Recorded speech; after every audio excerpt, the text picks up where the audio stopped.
welcome to A Little Too Quiet, the Ferndale Library podcast, brought to you by the Friends of the Ferndale Library. We're coming to you from downtown Ferndale, just a mile north of Detroit, Michigan.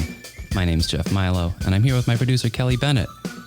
We're also joined by a very special guest, author Kathe Koja, prolific writer. Most recent work was Christopher Wilde, but she has a short story collection coming out soon called Velocities. We're also going to be talking about that. And I think we're going to be talking about her immersive theater company as well. We thank you for checking out this podcast. Kathe, welcome to the podcast. Thank you for having me. Let's jump into it. First of all, it's very exciting news that you have this short story collection coming out later this year. Right. It is coming out in April. Yeah. From Meerkat Press. It's called Velocities. Terrific. And it's a collection of short fiction that I didn't realize was quite so thematically linked as it is until I started putting the table of contents in order. Do you think your brain was doing the connective work for you subconsciously? I hope so. I hope that happens all the time. I think it might. I should say an award-winning author here in the Ferndale Library. Very excited. Winner of the Bram Stoker Award and the Locus Award and something called the Death Realm Award. And a finalist for the Philip K. Dick Award. Heck yeah. And the Parents' Choice Award and the Kids in Nature's Defense Award. I'm very proud of my awards for my YA books, especially for Buddha Boy and for Stray Dog. Yeah, that's right. A humanitarian for sure. Supporter of animal rights. Big supporter of animal rights. Thrown together some events here locally, the Cat Cabaret. Absolutely. It was very fun to support the Cat Fae and the Cats of Ferndale. So we had a great time that night. The High Strung, I believe, closed out our evening. That's true. Yeah, it's true. A friend of the show, Josh Mallon, was a guest on this podcast. So that's great. But people might see that you're a humanitarian who loves animals, but then you're often categorized in the horror genre.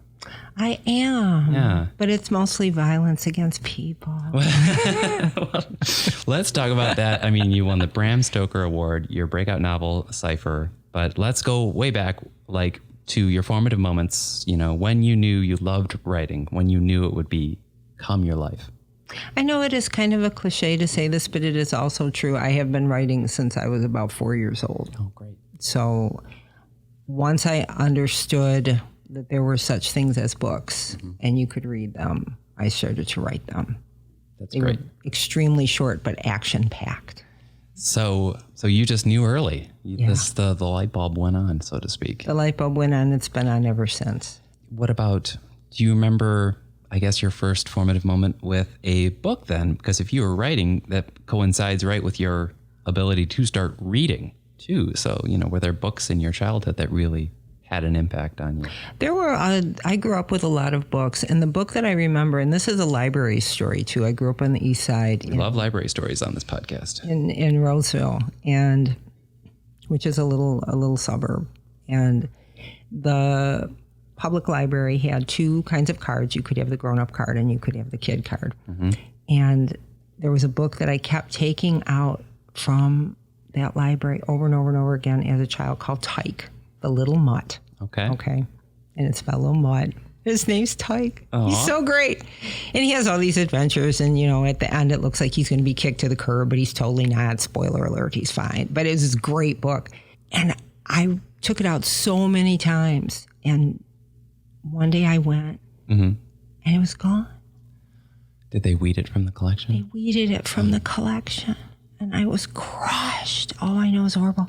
But it has a happy ending. Okay. Then one day I grew up and was a large grown-up. And for the holidays, my husband, Rick Leader, got me that book, that edition. I opened the package and burst into tears. I believe it. I was so happy. I believe it, especially if it's the version that we are looking at right now, which we should share a link to on the show notes, because it is an adorable dog. But that's a deep connection with a book. It totally was. And also thanks to libraries, you could get it every time you wanted it. That's right. Absolutely. And I remember being really proud, too, when I could get the grown-up card and start accessing the grown-up collection, too. So that was a thing. Yeah, that's great. That's great. I did want to go back. So we're sort of marking an anniversary of Cypher, and that was your breakout book. Could you talk about that and how long it took you to write it and describe about, what inspired it and how you plotted it out? Well, what is really great also about Cypher is that it is coming out again. That's right. And it will be reissued, reprinted in English. It's been reprinted many times in other languages and by other publishers. But Meerkat Press is also bringing out the Cypher in fall of 2020. So I'm excited to see it come back into print in English. There is an ebook edition that's robustly, available, but it's nice to have it in print as well. Mm-hmm. It's hard to really pinpoint where anything starts. Everything starts for me with a character. So the character of Nicholas actually came in sideways from something else that I was working on. Mm-hmm. And that original project kind of fell by the wayside, but Nicholas's voice was strong. And I kept him as a character, and Nakota, his unbelievable girlfriend, mm-hmm. also, he and she were the characters that I saw, and the story kind of took over from there. The original title of the book was The Fun Hole, mm-hmm. and that was changed by the publisher for various reasons. Sounds risque. Nobody knew what to make of it, mm-hmm. and it does sound risque, and they ended up choosing the title The Cypher. That was not my choice. But in some ways, I have grown to understand that title better, because so much of what this novel is about is emptiness.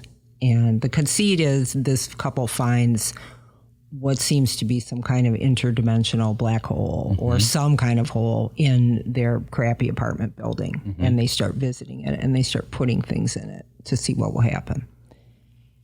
And that void, it's very difficult to be nothing. It's very difficult to have something that's like absolutely nothing. So that in itself is, I think, scares people. It scares me. Yeah, that's a different kind of horror. It's not the traditional, ghosts or monsters. Very much so. Yeah. And I think because it is so uncompromisingly nothing, mm-hmm. We're free to interpret it any way we want. Mm-hmm. And I've had people tell me after reading that book, one person memorably came up and said, I am afraid of all my kitchen cupboards now. I don't know why, but I really don't like to be alone in the kitchen, and I shut all the doors. It's very interesting, but having met you, you're out even if you're exploring a darkness in your books, you're a bright and optimistic person, though. I think it's especially essential in these times that, and hopefully in the future things are getting better, but in this quasi moment, mm-hmm. I think it's essential to remember that joy is possible, and that joy is what will keep us going. Yeah.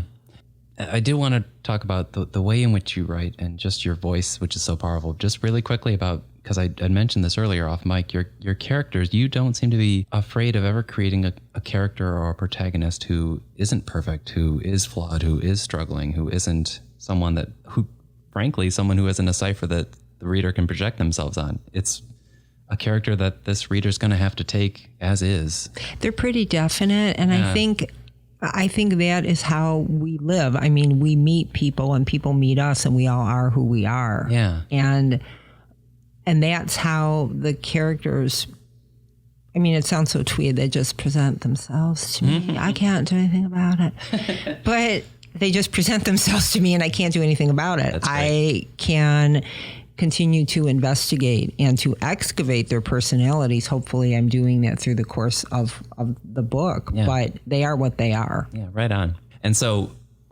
I've read a lot of reviews of your books, and I feel like the word feverish comes up a lot. And it's specifically in describing your writing, not even necessarily the plot of the characters. Feverish and dreamlike, sort of what you're able to create. And somewhat, there's just all these intensive descriptors. So if that's what it's like for these reviewers to get through it, what is the creative process like for you? Is it very feverish and extreme? I wouldn't say extreme. Mm-hmm. The rhythm is very important to me. rhythm when I read for voice. I'll read anything if the voice appeals to me. Yeah. I don't care what it is. That's what I'm reading for. And it's hard for me conversely, it's hard to enjoy something that's like a ripping good narrative, but it's in a not a, then I want to read it. Mm-hmm. So the rhythm of things, the way things sound, the way punctuation is, I'm sure I'm a giant pain in the ass to all copy editors everywhere because my punctuation is very different because it's there for specific reasons. It's, and not that it isn't in every book, but it's meant to create and maintain that flow and rhythm. And without that, it would not read the same. It would not be the same. Mm-hmm. And part of being a writer, words are fun. Truly. Words are great, right? And the English language in particular, because it's such a beautiful mongrel, dare we say immigrant language, ongoing and growing language, it offers you so many different tools and button hooks and smiley stickers, and there's all these things you can do with it. Why would you not want to use all of those smiley button hooks? Or how about this? Play all the notes. Musicality, right? And this might be the best segue because you describe flow and rhythm, and you have a very musicality-ness to your narrative. And we should bring up that there is this immersive theater company called Nerve, and we have this music that we do want to sample here. Can you tell us about that? Maybe even lead us towards something you're working on called Dark Factory. Right. Well, one of the things that Dark Factory is totally about is the rhythm, not only of music, but of life in all its permutations and across all kinds of inner and outer dimensions. So technically, we're talking about a book, but I'm making air quotes. Right. It's a narrative. It's a narrative experience. I'm calling it immersive fiction because it will be experienced as words, but it has other components as well. And one of those is sound. Right. And there's a song you wanted us to listen to for a second too as well. Let me just get that up here. It is in the techno genre. Is that correct? It is. Yeah. Green Velvet is the artist. Okay. And yeah, I won't gild the lily. Destination Unknown.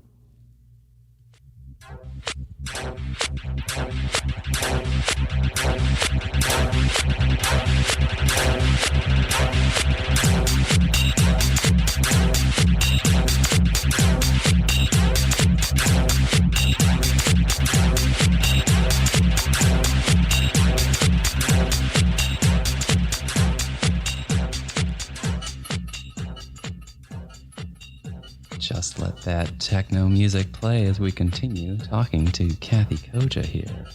But yeah, tell us a little bit more about Dark Factory and I guess your whole other sort of creative outlet. There is, I guess your writing life and your theater life sort of just commingle.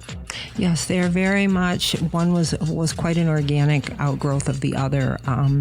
When I wrote the first of the Under the Poppy trilogy, the book called Under the Poppy, I knew that I wanted to create a book trailer for it, and I didn't know how to do this. So I started talking to a lot of very creative and wonderful people who were able to put me on the good foot, and we made this amazing trailer, which is really fun. Under the Poppy takes place in a Victorian brothel with puppets, and you can't have any more fun than that. You just can't. Right. And the idea of recreating the narrative experience with puppetry, with live actors, with visuals, with music. Yeah. A composer, Joe Stacy, who I love a lot, has written a bunch of music for the Poppy. And the more I started working on that, I realized I wanted to do a live, real-world, immersive adaptation of the book. And I did that, and I just couldn't stop doing them because they were so fun. That's great. See the book come to life like that. And what's really interesting, and you and I have talked a little bit about this before, It's sort of like when I'm present at one of the events and watching people experience what's happening, it's like watching them read. Yeah. And you get to see their responses, which is something a writer never gets to have. It's a kind of feedback you just don't get. That's got to be a little exhilarating. Oh, it's fabulous. Yeah. And that they will come up with interpretations, or they will use the experience in their own ways, in ways I could never have dreamed of. Oh, it's the best. Yeah. It's the best. So I'm trying to take that a step further with Dark Factory. And I'm still in the hot and heavy creation stages with both the narrative and the collaborators that I'm working with. But what I want this to be, I would like to try to make that kind of experience as available to everyone who interacts with the narrative as possible. You need not be present to win. You can. I hope to provide as close as I can to give the experience of being in this club, Dark Factory, in this place where reality is malleable, to everyone who comes to the narrative. Mm-hmm. And just as a tangential thought, I mean, we are consuming a lot of content these days, but it's usually on our screens and visual, but we're not out at theater enough anymore. Oh, for sure. No, and I think too, when we are, I think having a tactile, and I see that in I read a lot about immersive events and about AR and VR experiences as well. And to be able to be in a place, it's the difference between being in a club or listening to the music at home. It's not quite the same, because there is the component of the other bodies and sensibilities and energy present with you. Yes. And you really can't get that any other way. I just have to remark before I go into my next question, we talked about cats, and then we talked about horror novels, and then we brought in some techno, and then we back to the Victorian era. We've been all over the place here. But the short story collection, Velocities, was just put up on a list of anticipated horror novels of the next year. Yes, I was very pleased. Very exciting. To see it in good company. Yeah. And I'm hoping that people who may not have ever read any of my stuff might, if they pick up Velocities and read it, the first taste is free. It might, it might be a gateway drug to the rest of it. What is interesting, not only about Velocities, but about what you just said about going from here to there. Yeah. I work in a lot of different genres, and there are people who only know my young adult work. Oh, yeah. I've done 7 or 8 novels for FSG, YA novels, and Farrar Straus. And some people only know my horror novels. Some people only know the Under the Poppy books. Christopher Wilde came out of left field for everybody. They're like, you are writing. And Christopher Wilde is I would like to talk about that book for a second. Yes, of course. I remember reading that and kind of swooning. Christopher Marlowe is a really underappreciated writer to me. And he was the precursor to, let's put it this way, Shakespeare studied him quite closely and learned a lot. And I had known nothing about him. And then I read Anthony Burgess's A Dead Man in Deptford, which was like, talk about the voice just takes you over. Burgess is an angel writer, and most people would know him from Clockwork Orange. But of course, he's done, a ton of stuff. And reading that book made me want to know more about Marlowe, and knowing more about Marlowe, I said, I have to write a book too. I mean, I just have to. And that was a challenge, because it's the first time that I had ever worked with a real person, not a person that I was getting to make everything up and could excavate. And I still had to excavate his personality to write the book, but you feel you have a different responsibility, because this is a real person. Did you feel like you were living with him for a while? I wish. Yeah, but there was that kind of responsibility added on to the responsibility of, and because he's the kind of writer who the people who love him a lot. Yeah. And, when they're reading that book, they're going to be, checking you to make sure you're hitting all the spots that you should hit.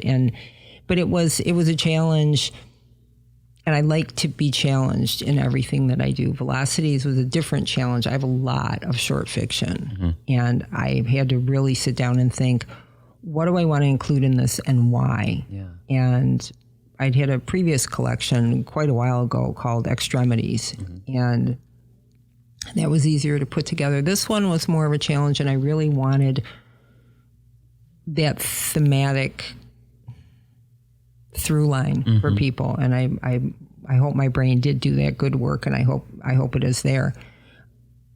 A piece of short fiction it's almost the perfect reading and writing experience, because you get in, you get out, you do exactly what you have to do. There's no fat, there's no filler, there's no nothing. You do your thing and get out. And a really good short story will stay with you. It's like a punch in the face, but in like a really good punch. Right? Yeah, I've heard others describe it as more challenging because they have to. There's no fat to chew. There's no room for mistakes. Yeah. There's no right, and there shouldn't be. I mean, there should be nothing in Shirley Jackson, who's one of the greatest American short fiction writers ever. Everyone knows The Lottery, but she has written a ton of short pieces that are incredibly economical and incredibly powerful. And she wrote, I guess they began life as actual notes for her daughter, Sarah, called Notes for a Young Writer. And it's at the end of her last published collection called Come Along With Me. And it's about 19 paragraphs, and it is a masterclass of short, especially for short fiction, saying you don't need this, you don't need that, you don't. I learned so much from reading that, because so much of what the writer is doing is collaborative with the reader. I invite and expect the readers to bring this whole wealth of their information, their taste, their sensibility. Everything is coming to this piece of fiction and is meeting me more than halfway. And the more they bring, the better time they're going to have. So I don't want to put in anything that they don't need. They are perfectly capable of imagining just about anything with the right prompts. That's great, because my intention was to also ask you about, because you kind of touched on it, the genres that you work in, and that insight that you just shared must inform your approach, whether it's absolutely, whether I'm Kathe in young adult mode or horror mode or Marlowe mode. Right. And writing YA was almost a jumpstart discipline, because you really have to be economical. You do not want to bore your young readers, because they will throw the book down, and they should, right? I mean, I've done a lot of school presentations, and the kids will straight up tell you, what they liked, what they didn't like. And one of my books, in fact, my first YA called Stray Dog, there was a discussion at one of the school visits about whether the book should end as it ended or as we would like it to end. And the kids just took over and started, and half of them were saying, no, you should show the way things should be, because then that will, encourage people to do the right thing. And others were saying, no, you have to show it the way it is, because people need to know how it is. Anyone who thinks writing for younger people is easier, or that you're talking down to them, you're doing it wrong. I mean, that's absurd. They are so smart and so fearless. And they will also, I was on a panel discussion once in Minneapolis about children's literature, where an actual child was on the panel, a young man of about 9 or 10. And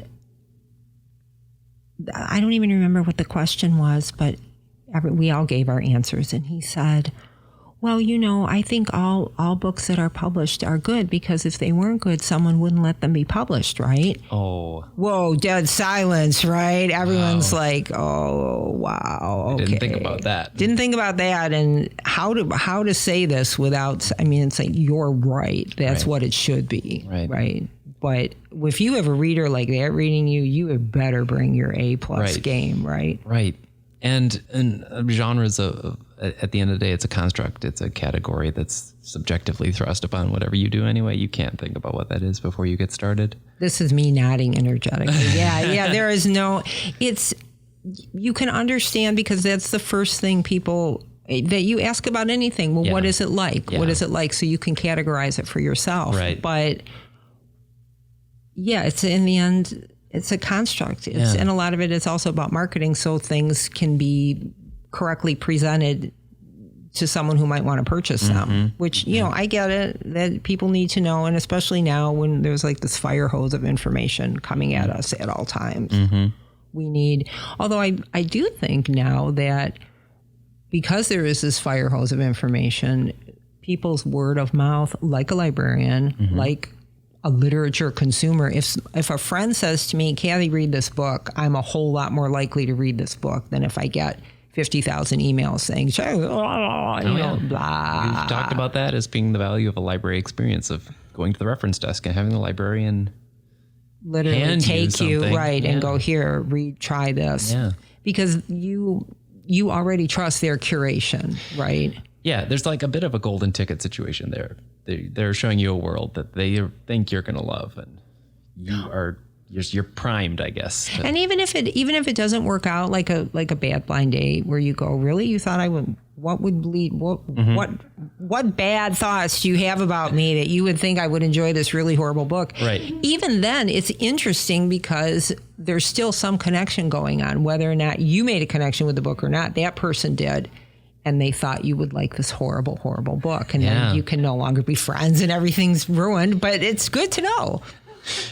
Let's transition into something a little heavier, or potentially a little lighter. This idea of transcendence that goes through your books, and exploring that idea with a book like Strange Angels too. And your characters seeking transcendence or different forms of transcendence. Can you talk about that?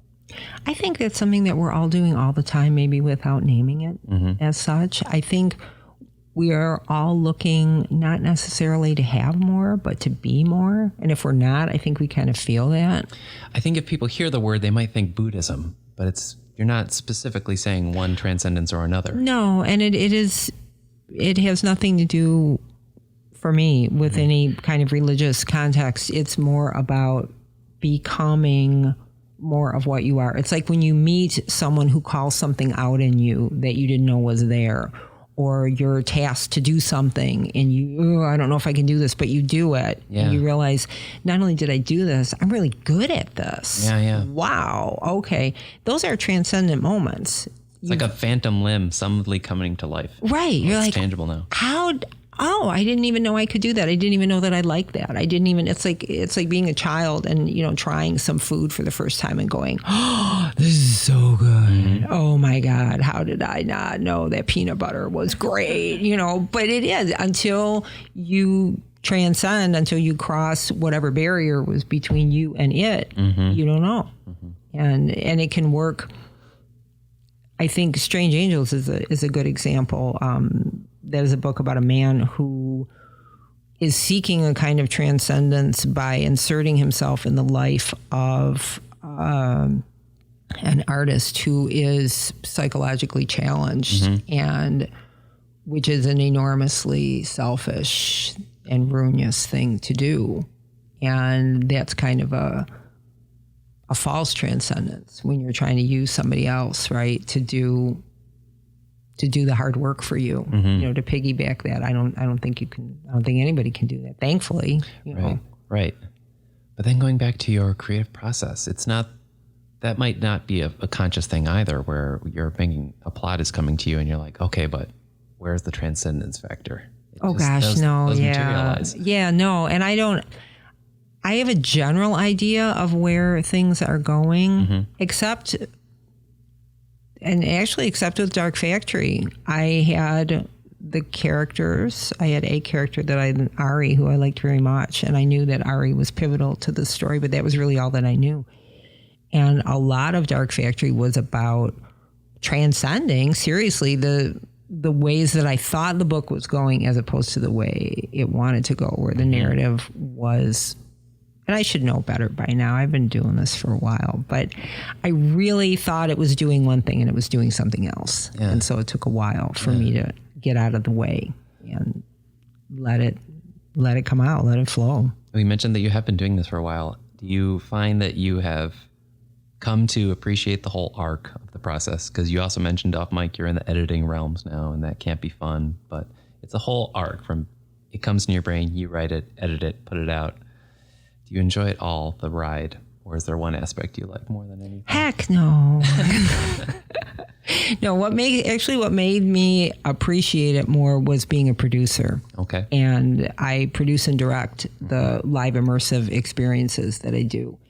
And being a producer, you want to talk about a thankless task. My hat is off to every producer everywhere, because every problem is yours to fix. And you need to do a magic trick. And none of the glory is yours, right? Mm-hmm. No one, there's a great line, and I don't remember who said this, but it's the world doesn't want to hear about labor pains. It only wants to see the baby. Mm. And no one wants to know how hard it was for you to put the show on and what you had to do and da-da-da-da-da. Mm-hmm. I'll tell one story that illustrates that as a process. Mm-hmm. I was doing a version of Marlowe's Dr. Faustus, and I had a venue set, and I was on the verge of signing the check for it, and something came flying out of left field that ruined it all. Okay, so I can't use that venue. Now I have a pounding headache, and what am I going to do? I mean, what am I going to do? I have my cast, I have my time booked, I have everything, but now I don't have a place to have this show. What am I going to do?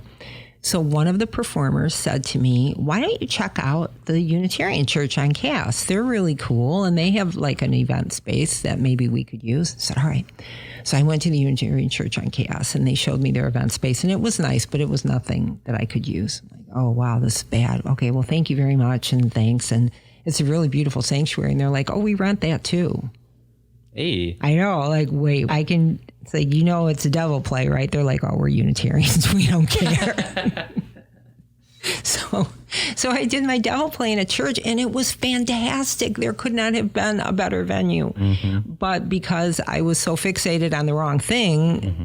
and I couldn't produce what I needed to do until I got out of the way and let the process take over. So that's what gives me more of an appreciation for the process itself, because sometimes the troubles and the problems are the thing that put you where you needed to be. Yeah. And I'm going to ramble my way into making something out of this, because I think that the fulfillment factor for you is the connection that the reader will make. And that kind of ties into, as we like to tie into on this podcast, what libraries are doing every day. Oh, absolutely. And you've got to see that now. It's like, even if it's a reference librarian handing them under the poppy, they've made a connection. Oh, absolutely. And that they're coming into the space at all is saying something. They're like, I'm a huge library user. I do interlibrary loans, like, whoa. Mm-hmm. Melcat is like my best friend. I am mm-hmm. constantly getting books. And the fact that, and it blows me away every time. And my home library is the Berkeley Library, and they all know me by name. Yeah. In terms of what's available. The fact that you can go and get this book, get this narrative, get mm-hmm. this thing, whatever, this piece of research. We can get a lot of stuff online, and that is awesome. But sometimes you need the actual book. Right. And especially for Dark Factory, I was researching a lot, and I don't know what the term for it is, books that have unusual typography. Mm-hmm. Because I wanted to see if that was something I wanted to include in this mix. Okay. And they found books. I asked people on Twitter, what kind of books, what should I be looking at? And people gave me this giant long rec list, and they filled it up. And I was able to see all those books, physically hold them in my hand and read. I mean, that's kind of a miracle. I think libraries are really part of what civilization is supposed to be about. Mm-hmm. And that is not hyperbole. I think if we don't have the sharing, the free sharing of information, person to person, we are really on thin ice as a civilization. Another thing we were talking about earlier, it could be the future of how our readers stay connected to just the books. You know, if they don't want to go buy it offline or they don't want to go to a bookstore, their library is going to be their best spot. So, and that's a good place. That's like the free zone where you can say, well, I'm going to try this and see, do I like it? Is this something that I really want in my life, in my library, in my brain? Do I want this? The library, and because libraries are also a safe place for ideas. Yeah. All ideas can be had here. We could do immersive theater here, maybe. We could do immersive theater here. That would be exciting. Dum, dum, dum. So we're excited about Velocities, and you're looking ahead to another year and now another decade. How are you feeling? I'm feeling really good. Yeah. I think, and this is where we come back to joy, I think because times are difficult now, uniquely difficult in some ways, that we need places of play, we need places of intellectual enjoyment and challenge, and we need that exchange more than ever. And without readers, a book, a narrative is nothing, right? It's literally nothing. I used to do that in my school visits, and I would take a copy of Buddha Boy and go, this book is nothing, and I'd throw it on the ground, and the kids would go, say, but without you, without you guys to read it, right? It really isn't anything. It's what you put inside of it, right? It's the exchange. Yeah. It's the exchange. Yeah. Without readers, there are no writers. There's no point. Yeah. Well, Kathe, I'm a big fan. And I have to say, it's one thing to go to a conventional author event and meet the author, but it's one thing to see they have a new story coming out. It's something that they've poured their heart and soul into, and then you'll also get to see it interactively performed with human beings. It comes to life in front of you. That's a great step to take. It's just so much fun. It's not only fun for me and for the collaborative artists that I work with. It's fun to exchange that energy and see how people react and what they take away from it. And there really isn't anything like that. There isn't. It's a type of play, and I think play is paramount. Play is really important. We forget that as adults. Kids know it naturally. Animals know it naturally. Adults forget, and we need it just as much. Yeah. And I think when you give people, that's what I love about immersive events.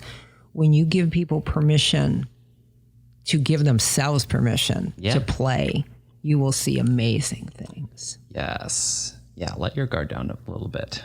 Yeah. Open, transcend a little bit. You will surprise yourself by what comes out. I mean, another quick plug. That's something we see here when we have live music events. The fact that people are encountering music in a library, they already think that's unconventional enough, and it's very refreshing. That being said, we thank you so much for your time here, Kathe Koja. We're going to link to that awesome techno song we listened to in the middle of this podcast in the show notes, as well as, was it Tyke? What's the dog? Tyke the little mutt. Tyke the little mutt. We'll get that picture in there, as well as shout out to Melcat, the Michigan Electronic Library. Woo, woo. That is another episode of A Little Too Quiet. And I really enjoyed our conversation, Kathe. Thank you so much, Jeff. Yes, and you have been listening to us on one of those streaming services. If you're listening to us on iTunes, please leave a rating or review. It will help us find more listeners. This is A Little Too Quiet, the Ferndale Library podcast, brought to you by the Friends of the Ferndale Library. If you really want to support this podcast, you could just donate to the Friends, ferndalefriends.org. My name's Jeff Milo, and I've been joined by my producer, Kelly Bennett, as well as the author here, the local author, Kathe Koja. The music you've been hearing at the beginning and closing of this is by John Duffy. You can find us online. We'll be on YouTube as well as those other major streaming services like Spotify. Hopefully you're digging this show. Tell your friends about it. Thanks for listening.